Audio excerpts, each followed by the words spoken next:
Bonjour et bienvenue dans la Grande Galerie Francophone, votre rendez-vous dédié à l'art sous toutes ses formes sur TV5 Monde. Avec au sommaire aujourd'hui, nous avons le bonheur de recevoir un immense écrivain venu d'Haïti, académicien, c'est aussi un passionné d'art. Son dernier livre, Grand Intérieur Rouge, est inspiré par un tableau du peintre Matisse.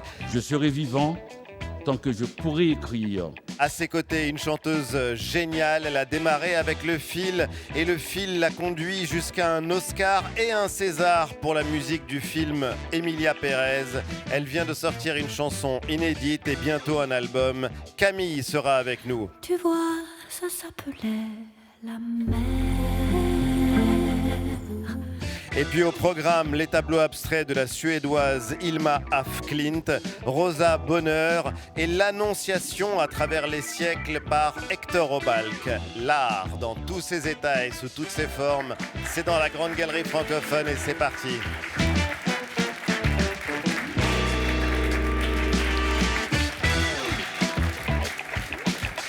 Bonjour à toutes et à tous.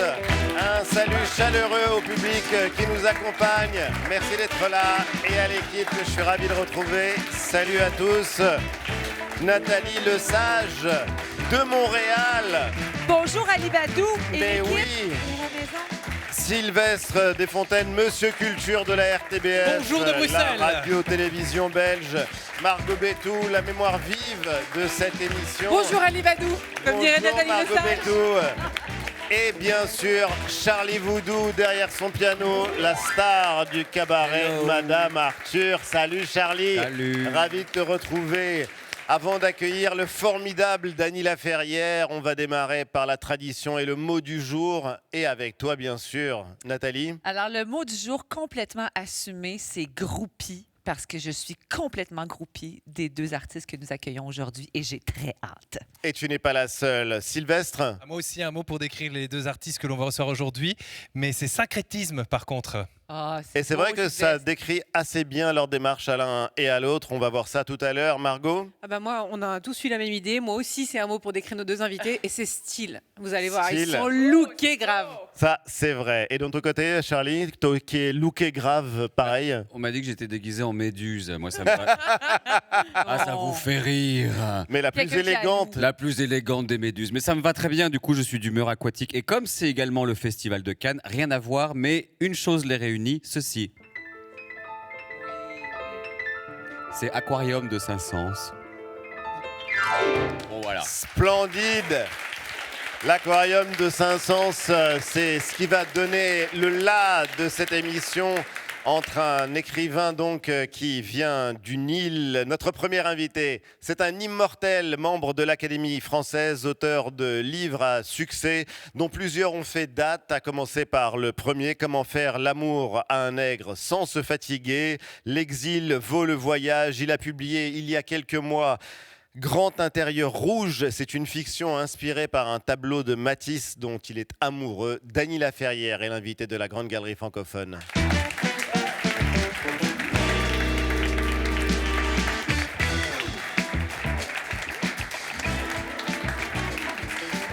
Bonjour Dany. Oui, bonjour. Et bienvenue, merci d'avoir accepté notre invitation. Grand Intérieur Rouge, un seul art. Il n'y a qu'un seul art. Ah oui, c'était la proposition. Ce n'est pas de moi, c'est de la collection de Charles Dantzig. Oui, c'est-à-dire les arts se relaient entre eux. Je crois qu'il n'y a qu'une seule manifestation de l'émotion, en fait. Alors, qu'est-ce que l'art apporte à votre vie? C'est la première question et c'est un rituel. Et il dérange ma vie. Et Il dérange. Oui. Moi, je crois que l'art dérange ma vie. Il m'emmène toujours dans une autre direction. Quand je me prends au sérieux, quand les choses semblent plus tristes que d'ordinaire, eh bien, l'art arrive et puis c'est une sorte de fête. Une sorte de fête. Oui. Et c'est vrai que vous avez connu des moments dramatiques dans votre vie, notamment à Haïti, lorsque vous viviez sous la dictature et que vous étiez un opposant à Duvalier, que vous avez quitté votre île, que vous avez choisi l'exil pour rejoindre les terres enneigées de Montréal et de Nathalie Lesage. Vous étiez parti avec 20 $ en poche et vous êtes devenu l'écrivain à succès que l'on connaît. Un artiste qui a accompagné votre vie, il était déjà présent dans votre premier livre. Oui, tout à fait, c'est Matisse. Quand j'ai publié mon premier roman, je voulais absolument que l'éditeur mette ce tableau grand intérieur rouge. Donc j'ai dû le décrire dans le livre pour Oui. m'obliger à faire ça. Donc j'étais à Montréal chez un éditeur, VLB Éditeur. Et quand on a publié le livre qui a eu un certain succès à Montréal, on l'a envoyé en France, 3000 exemplaires. Et puis les héritiers Matisse ont fait rentrer le livre parce qu'on n'avait pas le droit de mettre le tableau sur la couverture. Et 40 ans plus tard, ce sont les mêmes qui m'ont demandé de faire un livre sur le même tableau, mais ils avaient oublié. Il y a quelque chose d'ailleurs que disait Matisse en 1947 et qui vous correspond bien. Il disait « J'éprouve la curiosité que donne la découverte d'un pays nouveau, car je n'ai jamais été aussi clairement en avant dans l'expression des couleurs. » Et vous, vous avez trouvé des pays nouveaux. Vous avez trouvé le Canada, Ah oui, la bien France. sûr, le Québec, Montréal, et surtout Paris et le Japon, dans l'imaginaire, puisque j'ai écrit un livre dont le titre c'est « Je suis un écrivain japonais ». Oui, On a tous les droits. mais parce que vous êtes haïtien, mais vous êtes un écrivain japonais. Bon, je trouve que c'est même pas assez la planète. On devrait pouvoir aller ailleurs. Oui, n'importe où. On a tous les droits. On le fait aussi dans l'imaginaire. Et bien sûr, c'est ce que promet là et c'est ce que. Moi, je ne suis pas comme Matisse, je n'ai pas connu tous les pays. Et je reste un petit peu timidement en arrière pour avoir quelque chose à découvrir. Et vous dessinez, c'est assez fascinant. On va parler de votre travail de création et vous peignez également. J'aimerais juste savoir quel est le deuxième artiste que vous vouliez évoquer. Or que je vais évoquer, bon, il y en a plein, mais quand j'ai quitté Haïti après le tremblement de terre de Port-au-Prince, et il y a quelqu'un au Louvre qui a voulu me faire un cadeau, il m'a demandé quel artiste vous voudriez voir seul. Alors, je crois que le Louvre ferme le mardi. Ouais. Il m'a emmené et j'avais choisi le Gilles de Watteau. Et parce que... Watteau ? Oui, le Gilles. Parce que c'est comme un grand niais qui est là. Et puis, tout le monde s'embrouille de lui. Il est tellement émouvant Oui. que j'ai toujours... les autres ne savent pas qu'il est au-dessus de tout, qu'il flotte.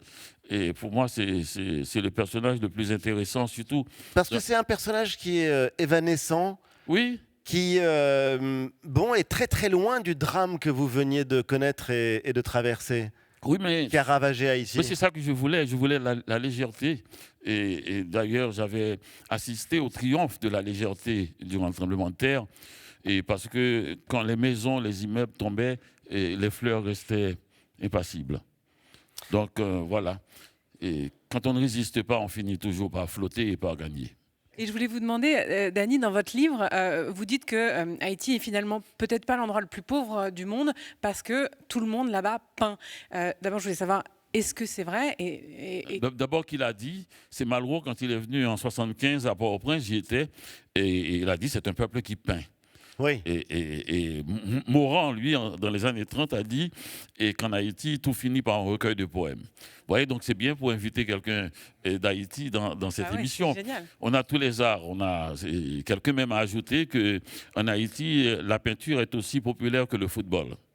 Et alors, il y a des dessins de vous dans ce livre. C'est vrai que quand on parle d'Haïti, les préjugés, mais la réalité aussi, et vous-même, dans votre livre, c'est associé à la pauvreté, à la très grande pauvreté. Ma mère et moi, on vit près de la mer, mais pas loin d'une montagne d'immondices.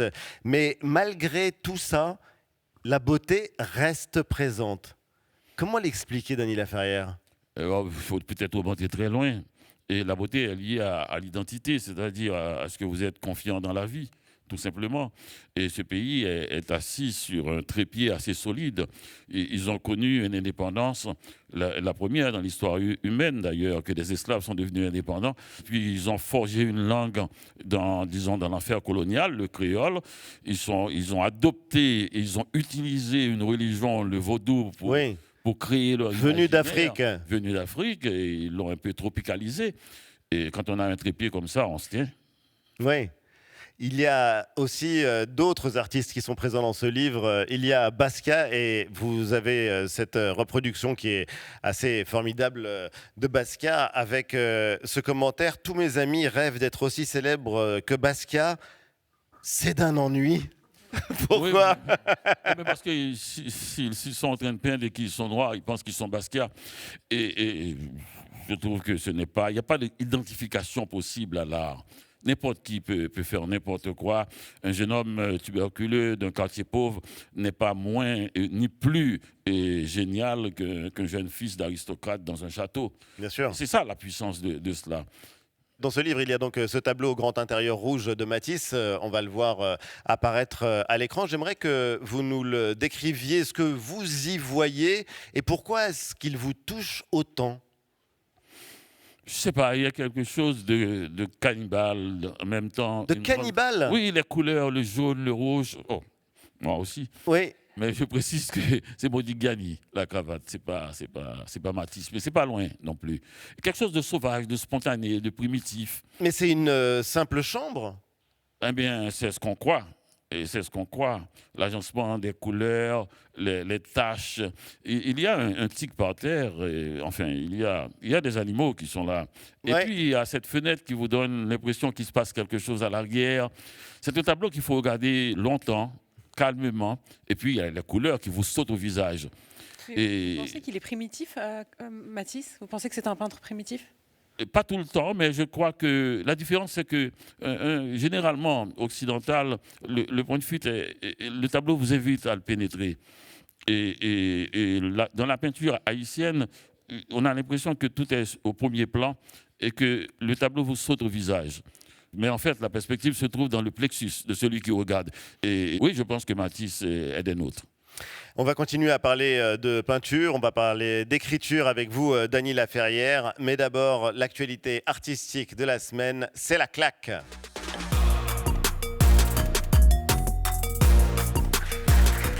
Et la claque de la semaine, elle démarre. Et c'est bien normal, toujours avec Nathalie. Forcément. Bien sûr. C'est la tradition. C'est la N'est-ce pas? tradition. Et on est attaché à la tradition.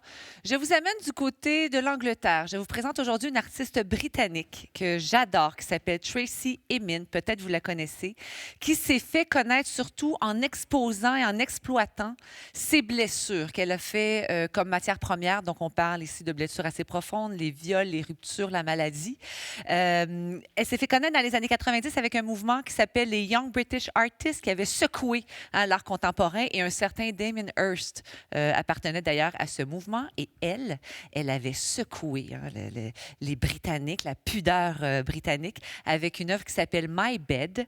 Et je suis certaine, Dany, que vous auriez aimé peut-être décrire en vos mots ce bed en question, puisque c'est son lit à l'état brut, après y avoir passé plusieurs jours, après une période un peu dépressive. Donc, elle y a bu, elle y a fumé, elle y a fait des choses avec d'autres personnes. Donc, on trouvait des petites culottes pas propres, voilà, plein de choses. Donc, évidemment, ça avait énormément secoué à l'époque, et elle revient, et littéralement d'entre les morts, puisqu'elle a survécu à un cancer fulgurant. Elle revient avec une exposition rétrospective avec un nom très évocateur. Donc, c'est A Second Life, et c'est présenté donc au Tate Moderne de Londres. C'est très fort. Oui, c'est très, très puissant. Donc, c'est une rare occasion de découvrir ou de redécouvrir, voilà, presque 40 ans de carrière à travers tous ces médiums, parce qu'elle s'exprime sur plusieurs types de médiums, que ce soit la broderie, que ce soit les peintures ou ces peintures monumentales où elle exploite surtout la douleur du corps, et particulièrement la douleur du corps féminin. Donc, c'est claque garantie, coup de poing garanti, et c'est bouleversant de vie. Donc, allez voir ça, Tracey Emin. Merci Nathalie. Sylvestre, ta claque de la semaine. Ma claque de la semaine, c'est La Mise au tombeau. C'est une œuvre de l'immense peintre surréaliste belge Paul Delvaux, un artiste qui aimait beaucoup le monde ferroviaire et les squelettes. C'est un tableau qui a été peint en 1951, qui a beaucoup choqué à la Biennale de Venise en 1954, où il a été montré par la Belgique, dans le pavillon belge, parce que Paul Delvaux avait remplacé les différents protagonistes de cette scène, dont la Vierge Marie, par des squelettes, ce qui avait beaucoup choqué les autorités cléricales. On peut voir d'ailleurs sur le tableau que j'ai approché l'étiquette qui est derrière, qui est une étiquette qui rappelle que ce tableau a voyagé à Venise. Il y a des étiquettes aussi de Taïwan ou de Washington, parce que c'est un tableau qui a beaucoup été prêté par la Belgique. Et j'ai eu l'occasion et la chance de pouvoir le côtoyer, ce tableau, sous toutes les coutures, puisqu'il est dans les réserves du musée d'Ixelles, qui est une des 19 communes de Bruxelles. Et c'est un musée qui retrace la totalité de l'art belge depuis 1892. Ce musée a été fermé pendant 8 ans. Il va rouvrir bientôt, donc en mars 2027. Et cette mise au tombeau, c'était aussi un petit clin d'œil à Dénélia Ferrière, puisqu'il y a beaucoup de crânes dans la tradition vaudou haïtienne. Et ce tableau, c'est aussi une sorte de syncrétisme, finalement, comme je le disais tout à l'heure. Margot, ta claque? Moi, ma claque, c'est Marilyn Monroe. Elle a 100 ans cette année et un siècle après sa naissance, cette icône qui était née Norma Jean Baker, c'était son nom, qui avait été baladée de famille d'accueil en famille d'accueil, qui a été la maîtresse de JFK, qui est morte d'une overdose à 36 ans, n'a pas fini de fasciner le monde entier. Elle a incarné durant sa toute petite vie vraiment l'image du sex symbole, de la pin-up, comme on disait à l'époque. Et on s'en souvient essentiellement pour ça, pour sa beauté et pour le phénomène culturel qu'a engendré sa beauté. Mais Marilyn, c'était avant tout une actrice, et une vraie actrice, pas une petite actrice. Elle a 30 films, plus de 30 films à son actif, un vrai savoir-faire, une palette de jeux, d'émotions, vraiment une vraie technique et beaucoup de talent. Le mythe Marilyn a souvent balayé cette carrière, parce que les médias ont fait leur miel de tous ses problèmes émotionnels et amoureux. Sa célèbre réplique d'ailleurs dans Les hommes préfèrent les blondes résume bien l'équation. Je peux être intelligente quand c'est important, mais la plupart des hommes n'aiment pas ça. Les hommes comme le monde ont toujours préféré construire autour d'elle une légende, celle de la femme alanguie qui savait jouer que son propre rôle en fait, et c'est pas très juste. Et c'est pour ça que la Cinémathèque de Paris lui dédie une expo à cette Marilyn comédienne. Voilà, une expo que je vous recommande parce qu'on redécouvre toute cette palette dont elle était capable. Il y a les reines du music hall, Niagara, Acting in the Cinema, certains l'aiment chaud évidemment, et beaucoup d'autres très bons films. Donc voilà, allez voir cette expo et puis Happy Birthday, Mrs. Marilyn. Merci Margot. Charlie, Oui. ta claque de la semaine? Alors, je dois dire déjà une chose, Nathalie, on a failli avoir la même claque. Scandale. Eh oui, mais justement parce que je vais aussi parler d'une femme. Elle s'appelle Renée Cox, elle est jamaïcaine, voilà. Et son travail, elle est photographe, mais également féministe et militante. Et sa principale motivation, c'est de déconstruire les stéréotypes, interpeller le spectateur et reconfigurer le corps de la femme. Et souvent, elle détourne des œuvres aussi très connues. Elle se représente elle-même. Et je trouve son travail extrêmement frappant et très, très beau. Merci Voilà. Charlie. On va prendre maintenant la direction du Grand Palais à Paris pour une exposition consacrée à une artiste suédoise du 19e siècle, Hilma af Klint. Qui était-elle? Alex Vizorek a mené l'enquête, c'est le Viseur Expert. Et aujourd'hui, cap sur le Grand Palais pour découvrir une peintre suédoise, Hilma af Klint. C'est une pionnière de la peinture abstraite. Elle a commencé à étudier aux Beaux-Arts de Stockholm avec que des hommes. Bah bien sûr, une femme dans une école d'art, à l'époque pour la société, c'est abstrait. En fait, Hilma af Klint mène une double vie. D'un côté, elle peint des œuvres figuratives très conventionnelles, comme ici cet autoportrait, mais on sent bien que ça la rend pas heureuse. Et en secret, elle peint des œuvres plus abstraites, comme celle-ci. Et ça, c'est la seule œuvre qu'on peut diffuser à la télévision quand il n'y a pas de signal. Elle a beaucoup dit que ses œuvres lui étaient inspirées par des esprits. C'est pratique, hein.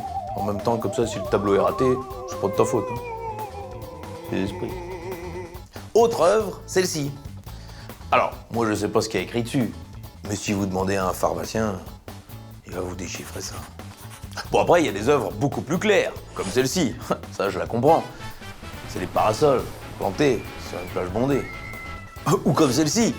Bah, où on reconnaît bien un escargot en plein trip psychédélique après avoir fumé toute l'herbe du jardin. Rendez-vous donc au Grand Palais pour découvrir la Suédoise Hilma af Klint. The winner takes it all. C'était le Viseur Expert. Merci Alex. Dany Laferrière, Nathalie voulait revenir sur Grand Intérieur Rouge, ce livre donc qui est paru récemment. Oui, parce qu'on a retrouvé, je ne vais pas dire une nouvelle spécialité, mais un peu comme vous aviez fait avec Autoportrait de Paris avec un chat ou avec L'exil ou le voyage, on retrouve vos textes écrits à la main et des illustrations. Et je me demandais à quel moment, c'est ça, ce besoin, cette envie de dessiner s'est invité dans le parcours de l'écrivain. J'étais fatigué. Oui, c'est vrai. C'est l'explication la plus étonnante, J'attendais pas à ça. sincère qu'on ait entendue toute la saison. C'est vrai. Quand j'écris pour les autres. J'ai l'impression de fournir un travail, une dépense d'énergie, des réflexions pour essayer de toucher les autres.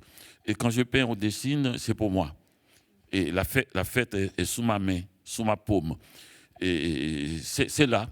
Et quand c'est fini, c'est Donc complet. quand vous êtes fatigué d'écrire, vous dessinez. Quand je suis fatigué de vivre, je dessine. Je dessine. L'écriture, elle est là chez vous comme une seconde nature, on peut dire ça. Mais pourtant, elle vous permet de quitter votre peau de temps en temps. C'est ce que vous écrivez, ce sont vos mots. Et vous racontez d'ailleurs une très jolie anecdote. Votre propre mère vous dit qu'en vous lisant, elle ne vous reconnaît pas toujours. Et vous ajoutez avec une certaine satisfaction qu'à ce moment-là, elle a résumé l'essence de votre travail. Oui, parce que les gens me demandent toujours des questions très concrètes et très précises. Et des gens qui connaissent la littérature. Après, ils vous demandent est-ce que c'est vous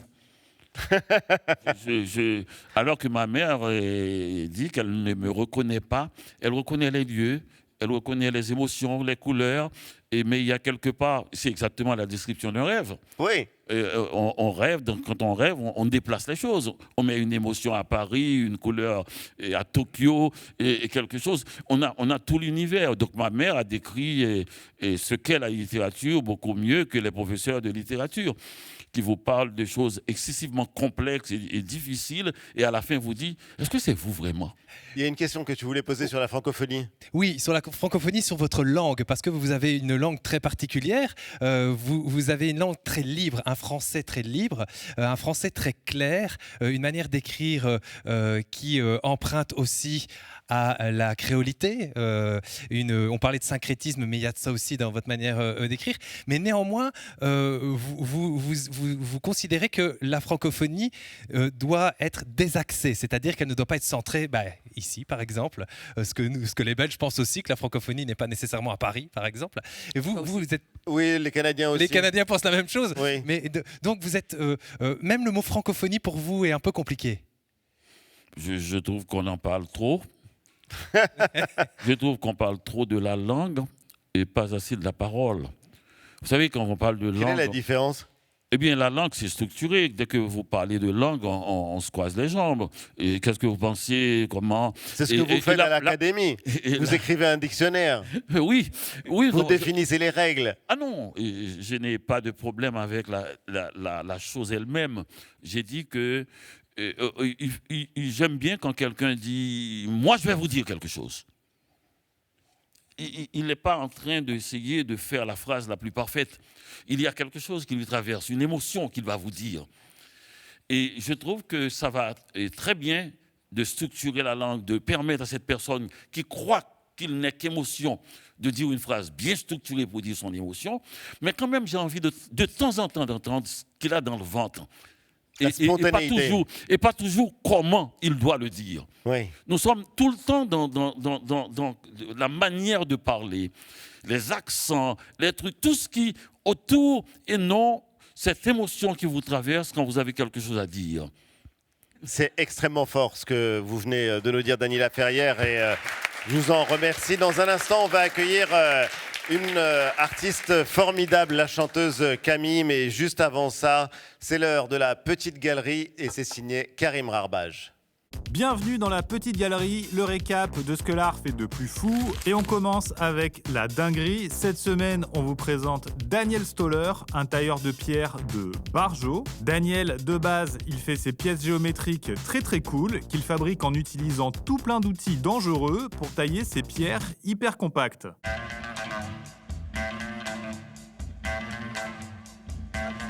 Yes, très stylé. Mais depuis peu, Daniel, il s'est lancé dans un autre projet, la fabrication de personnages pop à base de pierre brute. Et attention, il y a du niveau.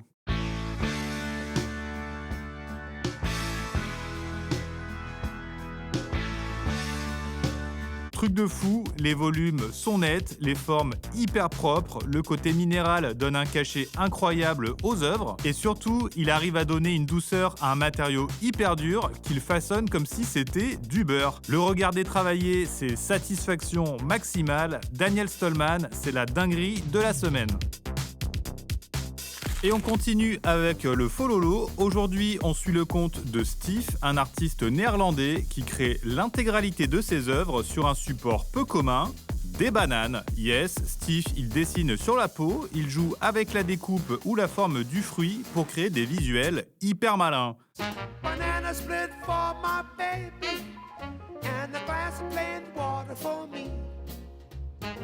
Ces bananes deviennent un personnage, un objet, une petite scène ou un hommage, très stylé. Et ce qui est cool, c'est que tout repose sur la contrainte de la forme et de la texture. Mais avec son imagination, Steve fait des merveilles. Et forcément, son travail est éphémère, mais ces bananes, elles n'ont pas le temps de pourrir, car Steve, il mange 99% de ses œuvres immédiatement après les avoir terminées. Yes, suivez Steve, c'est notre fololo du jour. Et on termine avec Lalu. Cette semaine, on vous présente une légende, Lita Albuquerque. Lita, c'est une artiste américaine et elle fait ce qu'on appelle du land art. Elle utilise le paysage comme support qu'elle agrémente avec sa touche perso. Et Lita, elle est obsédée par une couleur, un genre de bleu unique ultra intense qu'elle utilise pour donner du contraste à ses œuvres et le résultat est hyper saisissant.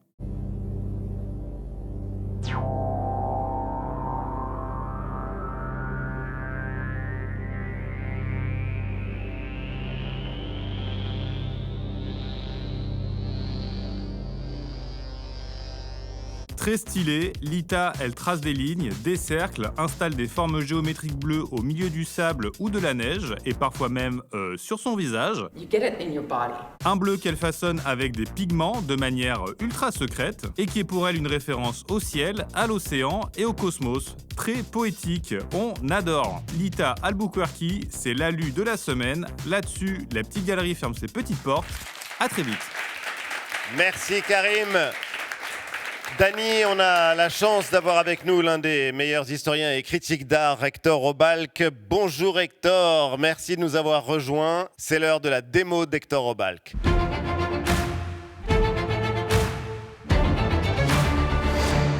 Hector, de quoi est-ce que tu nous parles aujourd'hui ? Depuis que je m'intéresse à la peinture, et ça fait quand même très longtemps, je me suis rendu compte assez tôt qu'on ne peut pas s'intéresser à la peinture si on ne s'intéresse pas à la vie de Jésus-Christ. C'est aussi simple que ça. Il y a 15% des tableaux, c'est la mythologie.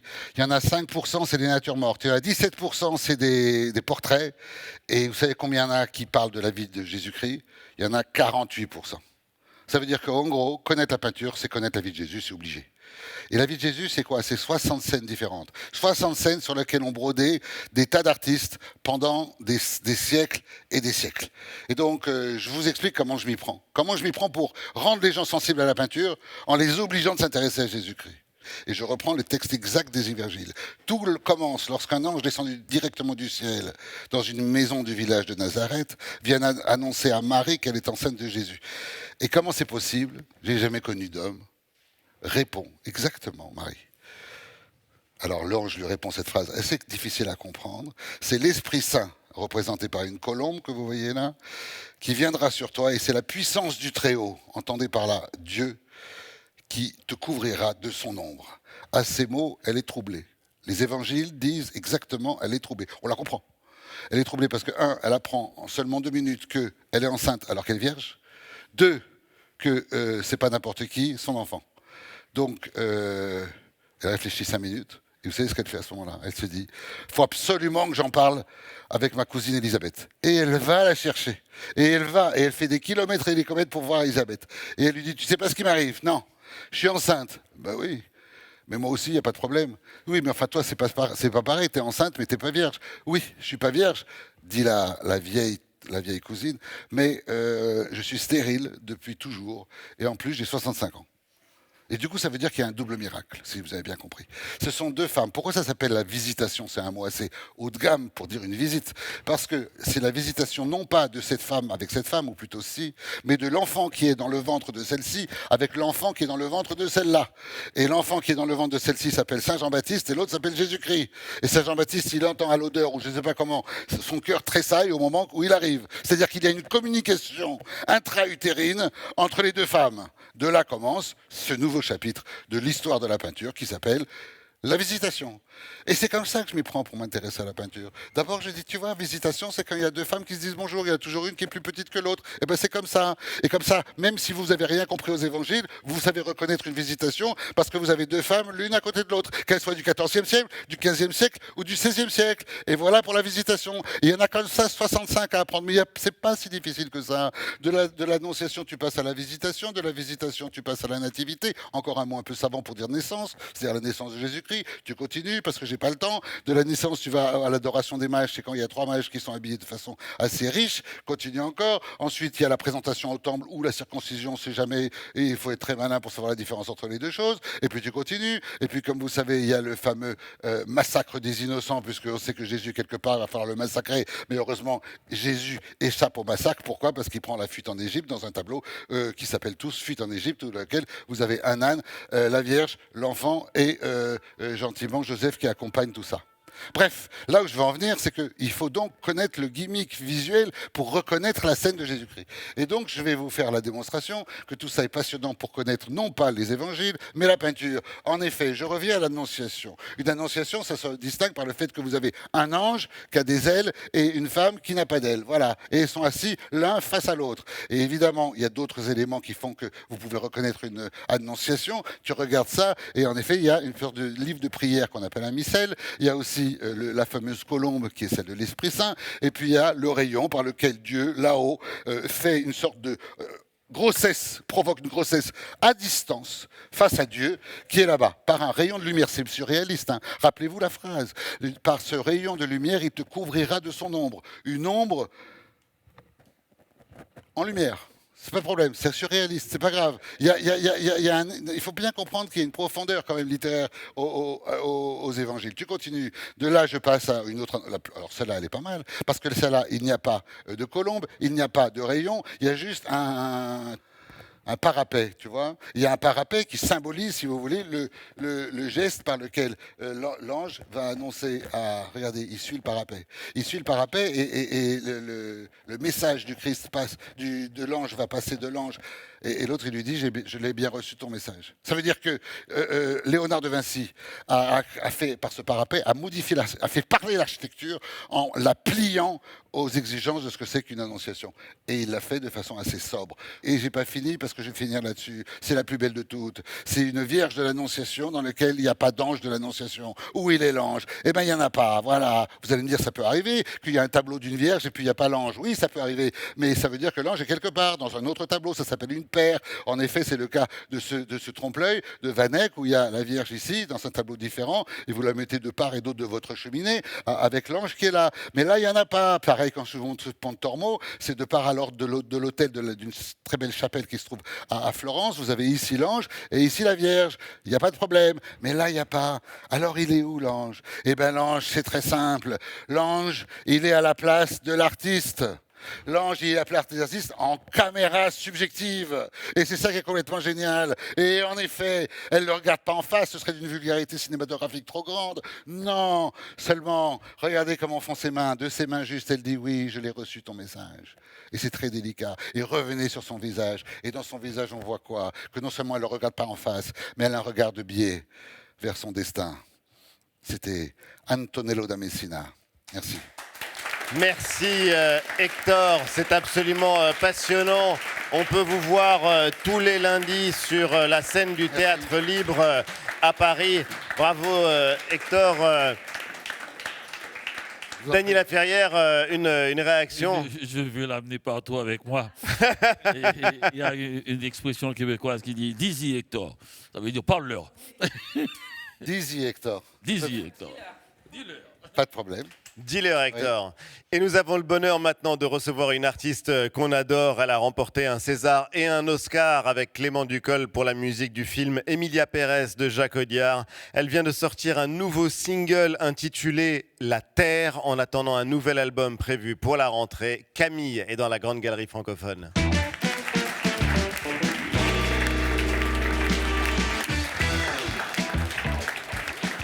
Bonjour Camille et bienvenue. Je vous présente Dany Laferrière et toute la bande.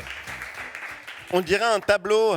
Vous êtes tous les deux en doré. C'est très très beau. Et merci en tout cas d'avoir accepté notre invitation, Camille. Merci. On se connaît depuis longtemps, depuis le fil, depuis ce moment où on a découvert cette voix qui est devenue un instrument absolument génial.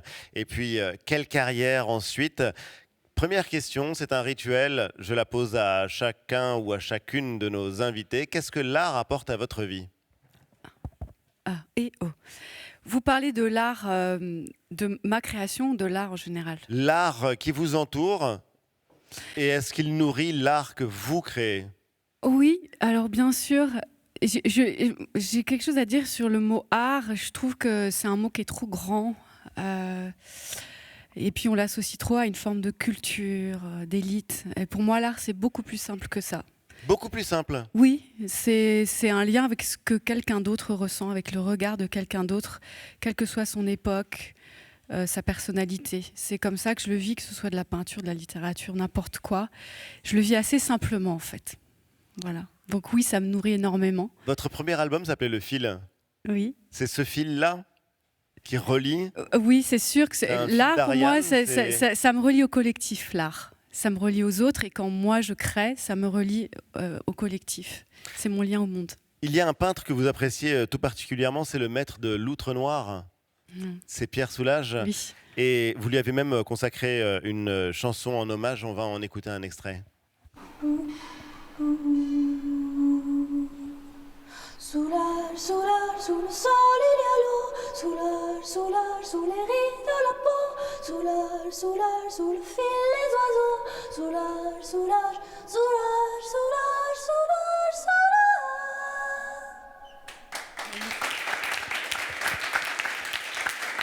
Là, vous êtes à Conques, chez Soulages, et vous êtes devant ces vitraux. Qu'est-ce qu'ils représentent pour vous ? J'ai eu la chance de le rencontrer aussi avec son épouse. C'est du génie merveilleux, c'est-à-dire qu'avec ce qu'on appelle une non-couleur, du noir, en fait, il fait venir la lumière, il fait venir le vivant. Et qu'est-ce qui vous touche, non seulement dans l'œuvre de Pierre Soulages, mais dans l'homme que vous avez rencontré, que vous avez connu ? Sa constance. C'est comment est-ce qu'il trouve ça à un moment dans sa vie et comment il continue sur du noir. Enfin, il y a une leçon de vie là-dedans qui est complètement dingue. Il y a quelque chose. J'aime bien je crois que ce qui me touche aussi, c'est ce minimalisme à la base. C'est l'hypercadre. Il y a le tableau et puis c'est noir.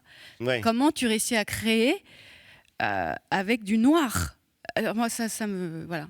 Ça m'inspire énormément. Vous avez quelqu'un d'extrêmement qualifié près de vous pour répondre à cette question. Comment est-ce qu'on arrive à créer avec du noir ? Avec une non-couleur, Hector. C'est très simple dans le cas de Soulages, c'est qu'il prend une peinture qui est relativement plastifiée, ou en tous les cas brillante, et du coup c'est normal que quand il a fait des mouvements qui sont comme ci, comme ça et comme ça, ben, les choses changent en fonction de la lumière du jour et même de l'éclairage. Donc on a l'impression d'avoir un tableau changeant. Voilà. Le problème que j'ai avec Soulages, c'est qu'il a une œuvre assez passionnante dans les années 50 et 60, quand le blanc se mélange au noir et qu'il y a une lutte entre les deux. Et après, il invente son ultra noir en 79.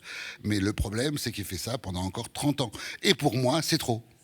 Pour vous, c'est trop ? Oui, mais c'est comme ça. Eh ben oui, ben non. C'est son histoire. Vous ne réussirez jamais à faire changer Camille d'avis. Sachez-le, Hector Obal, qu'elle est encore plus têtue que vous. C'est vrai.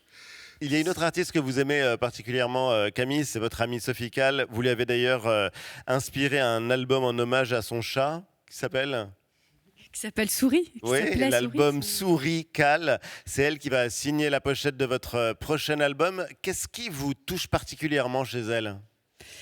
Ce qui me touche déjà, c'est que je l'ai rencontrée par l'intime, puisqu'elle m'a invitée à interpréter une lettre de rupture qu'elle avait reçue, Oui. donc, qui a donné Elle a bien naissance invité à son- plusieurs dizaines de femmes. Voilà, son exposition Prenez soin de vous. Donc c'est elle qui est venue me chercher. Oui, je connaissais son travail, mais c'est venu voilà, par une rencontre, par de l'amitié, et par rencontrer Sophie dans son cercle d'amis, sa manière de vivre, sa manière de relationner.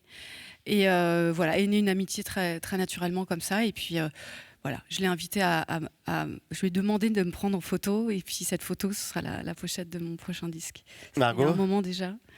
Et Sophie Calle, elle avait invité des gens à dormir avec elle, comme une performance artistique. Vous dites aussi que le chant, de la même façon, est une attention au corps. Est-ce que vous pouvez concevoir la musique sans mouvement ? Pour moi, même si on n'est pas en mouvement, par exemple, si je chante, il y a un mouvement qui opère. Déjà, c'est de l'air en mouvement. C'est les cordes vocales qui se mettent en mouvement, même si je me tiens immobile. Et ensuite, oui, pour moi, vraiment, je crois que mon chemin singulier avec le chant, c'est ça, c'est que ça m'a, petit à petit, ça a réveillé des strates de mon corps et ça m'a mise en mouvement, mon âme, mais aussi mon corps. Et je vis dans une société que je ressens tellement en dehors du corps, parfois dans le culte du corps, mais c'est pas ça le corps. Le corps, il est vivant, il nous raconte des choses, c'est notre mémoire parce que ancienne. c'est vrai que bon, le culte du corps, il est extrêmement présent dans notre monde. Et vous dites c'est pas ça le corps. Non, c'est pas ça le corps. C'est pas prendre soin de son corps, c'est pas le muscler, c'est pas le travailler pour qu'il soit esthétiquement le plus séduisant possible. Pour moi, prendre soin de son corps, c'est être à l'écoute de son corps et des messages qu'il nous envoie. C'est comme notre enfant, notre animal, notre ange. C'est notre compagnon de vie, c'est notre premier couple, c'est notre premier autre, notre corps. Et voilà, on parle beaucoup du ventre maintenant. Le ventre, on dit c'est le deuxième cerveau, oui, c'est notre guide aussi. Pour moi, mon corps me parle tout le temps, voilà. Et donc le chant, ça m'a appris ça parce qu'à un moment, je me suis dit, mais en fait, mon instrument de musique, c'est pas la contrebasse, c'est pas le violon, c'est pas le piano, c'est mon corps. Mais alors, c'est votre voix. Hein ? C'est votre voix. C'est ma voix, mais ma voix, sa caisse de résonance, c'est mon corps. Oui. Donc, travailler la voix, c'est pas que travailler les cordes vocales, comme un muscle, pareil, dans un culte de la performance. C'est être en lien avec ce corps qui vibre de 1000 manières différentes, pas que par le chant d'ailleurs. C'est vibrant, en fait. Et voilà. Donc, oui, pour moi, la voix, c'est avec le mouvement. Et puis, évidemment, la danse. On dit souvent que c'est difficile de chanter en dansant. Pour moi, c'est au contraire beaucoup plus facile de danser en chantant et de chanter en dansant. The Sound of Milk, c'est le titre de votre nouvel album qui sortira à la rentrée et qui couronnera, et on espère qu'il y en aura 25 autres derrière, mais 25 ans de carrière déjà pour vous. Je propose qu'on écoute le premier morceau, extrait, le premier single, comme on dit. On dit comment ? Extrait. Moi, voilà. je fais la traduction simultanée ici, le premier extrait. Le premier single qui s'appelle La Terre. Tu vois, ça s'appelait la terre. La terre, elle était ronde et bleue. Elle tournait autour du soleil. Donc c'est le premier extrait de cet album qui sortira à la rentrée, La Terre. Vous parliez tout à l'heure de constance. Ce qui est intéressant avec votre œuvre, c'est qu'il y a une constante, et la constante, c'est l'expérimentation.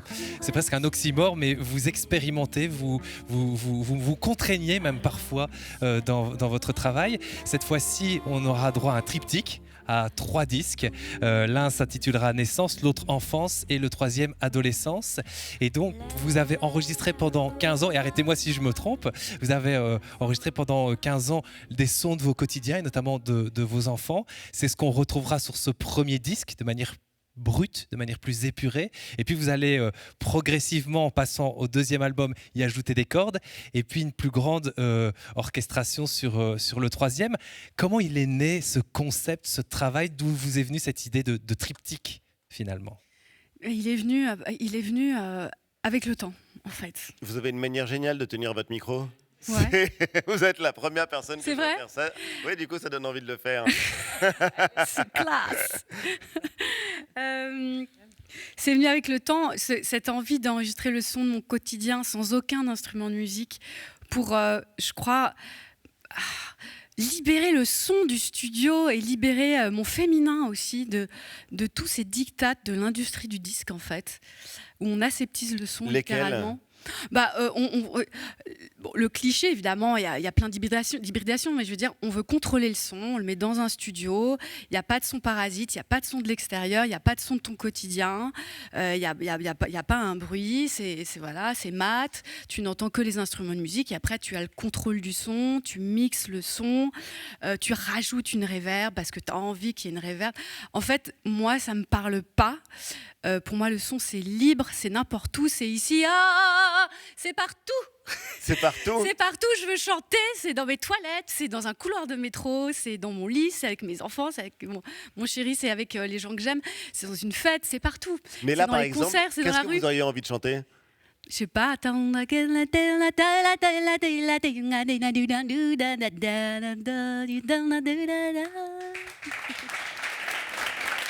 Et il y a quelque chose, même si vous refusez le culte de la performance, ce qui est très impressionnant, c'est ce que vous êtes capable de faire avec votre voix.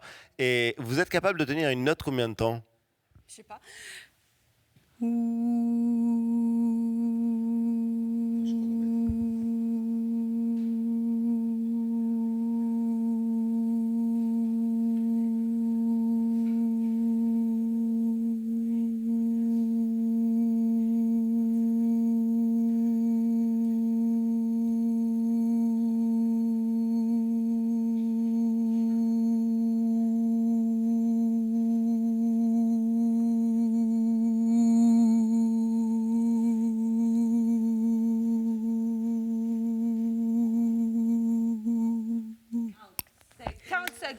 Génial. C'est incroyable et c'est surtout très beau. Nathalie? Camille, en fait, Dany, on dit de vous que vous êtes un immortel en raison, évidemment, de ce statut d'académicien. À mes yeux, vous étiez un immortel en étant écrivain. Camille, aussi, vous êtes immortel d'une certaine façon par votre voix, par vos chansons, mais également par ces compositions que vous avez faites en cinéma. Vous avez travaillé avec le génial compositeur germano-américain Hans Zimmer sur la trame sonore du film Le Petit Prince. On le disait d'entrée de jeu, vous avez gagné et un Oscar et un César pour ce film incroyable, Emilia Pérez, avec qui vous avez co-composé avec Clément Ducol. Mais pour d'autres, vous êtes la voix française de Colette de ce film culte Ratatouille, Oui. où vous chantez la chanson. Les amoureux sont comme le bon vin. Ils donnent de la joie ou bien du chagrin. Je me demande, j'adore, je pourrais l'écouter au complet. Oui, tous les enfants vont adorer. Il faut revenir pour un spectacle. Je me demandais comment l'apport du visuel, de l'image, venait influencer le processus créatif de la compositrice et interprète, en fait. Alors, ça m'influence, mais je crois que j'aime bien aussi créer de la musique pour l'image sans regarder l'image, juste, par exemple, à la lecture du scénario. Parce qu'il y a un autre lien qui se crée sur la globalité du film et de l'émotion que ça donne. Et ensuite, à l'image... on est plus dans quelque chose qui va être du sur-mesure. On va trouver d'autres choses. Mais je trouve que vraiment les deux sont importants. Comment c'était de travailler sur ce film avec Jacques Audiard, justement? Racontez-nous C'était cette épique. expérience. C'était très, très, très long. J'ai eu l'impression qu'on construisait une cathédrale. C'était vraiment C'est ça. une expérience géniale, C'est une vraie collective. Avec Bon, le et le réalisateur. résultat est effectivement génial. Mais- Camille, Dany, vous restez avec nous. On va maintenant ralentir le rythme. On va filer vers le musée d'Orsay pour découvrir un tableau peint en 1849 par une artiste qui a pas mal de préoccupations en commun avec vous. C'est Rosa Bonheur.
C'est fascinant. Merci infiniment à tous les deux d'avoir été les invités de la Grande Galerie francophone. Dany Laferrière, Grand Intérieur Rouge, c'est publié chez Grasset. Et merci infiniment Camille, l'album, le triple album, Le son du lait, comme dirait Nathalie, The Sound of Milk, à la rentrée, et une tournée à partir de novembre et l'Olympia le 1er février. Ce sera un très très beau moment à n'en pas douter. Quant à nous, on se retrouve en replay sur l'application TV5 Monde Plus et quand vous voulez sur les réseaux sociaux, à suivre sur notre antenne le 64 minutes. Dany, on va proposer à Charlie de mettre en musique le Grand Intérieur Rouge de Matisse. Qu'est-ce qui t'inspire, ce tableau, Charlie ? Déjà, je vais le regarder. Voilà, bon, eh bien, on va voir. C'est ça le but de l'improvisation, c'est de ne pas savoir. Alors, c'est une improvisation. Camille, si vous voulez à n'importe quel moment aller chanter avec Charlie, vous êtes la bienvenue. C'est presque un ordre. C'est OK pour toi, Charlie ? Évidemment. On va rendre hommage un tout petit peu, tiens, d'ailleurs, à ça. Je trouve qu'on est très coordonnés tous les deux. On va rendre hommage au fil qui était ainsi et pas autrement.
Merci infiniment à tous les deux, c'était absolument sublime.